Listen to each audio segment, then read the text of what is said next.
After a long time, Gerda could walk no more. She knew that she had to rest her tired little legs before going anywhere, so she settled down under a tree. She was most surprised when a merry raven came and hopped towards her. Caw, caw. Good day, he said. Gerda was surprised and delighted. She had been feeling very lonely, and the raven looked like a friendly little fellow. Have you by any chance seen my good friend Kay? She asked, and told him everything that had happened. She described Kay carefully. The raven closed his eyes and thought about it. You know what? I might have seen your friend, he said. Gerda stood up in joy. She hugged the raven so hard that she nearly squeezed him flat. Oh, really? Can you please take me to the place? Is he anywhere around here? Asked Gerda. I don't mind taking you there. It isn't too far anyway. It's just that your friend might have forgotten you, for he lives with the princess now, said the raven. Is that so? Asked Gerda. I'll tell you the story as we walk. Listen. In the kingdom where we're going now, there lives a princess who is extraordinarily clever. She reads many books and knows what's happening everywhere around the world. She decided to marry, and there was only one thing she wanted. What? Asked Gerda out of curiosity. She invited everyone to come and speak with her. She promised to choose the one who'd talk boldly and wisely with her, and feel at home in her presence, said the raven. Did Kay come to the palace? She asked. I saw a little person walk boldly through the palace, and he didn't even have a horse. He had long hair and wore shabby clothes, said the raven. I also remember that his boots creaked loudly when he walked. Oh, it must be Kay, there's no doubt, cried Gerda in delight. I remember he had his creaky boots on when we went to play with his sled that day. From what I heard, he didn't come to woo the princess. He merely wanted to speak to her and gain wisdom.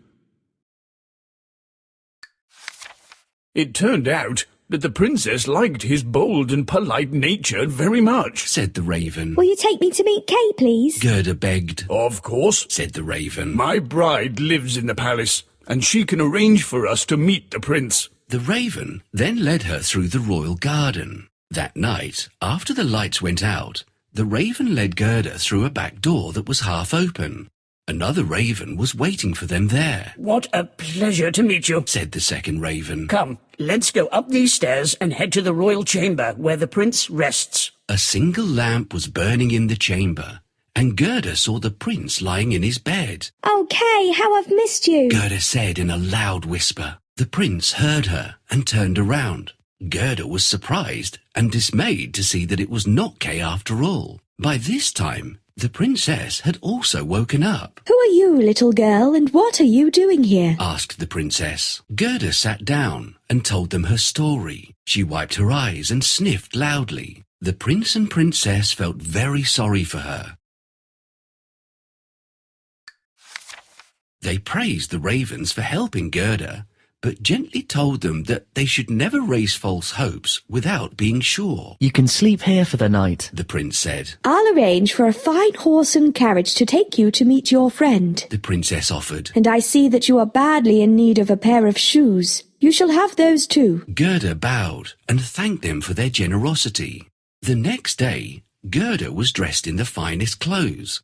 The princess sent her off in a splendid horse and carriage with a coachman, footmen and outriders. Gerda waved and thanked them both and the ravens for everything they'd done for her. The prince and the princess wished her success, and the ravens flew along with her as long as they could manage, then finally bid her farewell. The prince and princess are sleeping at this late hour. What am I going to do now?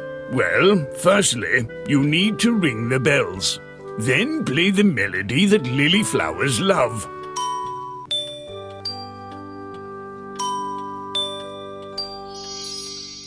That must be Kay. We need to wake him up. Oh, I was wrong. It's not Kay. Who are you? What happened? Your Majesty, this girl looks for her sworn brother. He's been missing for days. Oh, poor girl. You are probably freezing. Do not worry, we will help you. Let's get a warm outfit for you.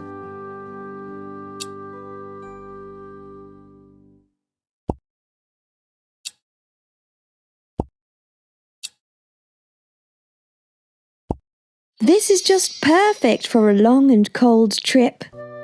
Thank you so much. I feel warmer now. There is a carriage outside waiting for you. Have a good trip.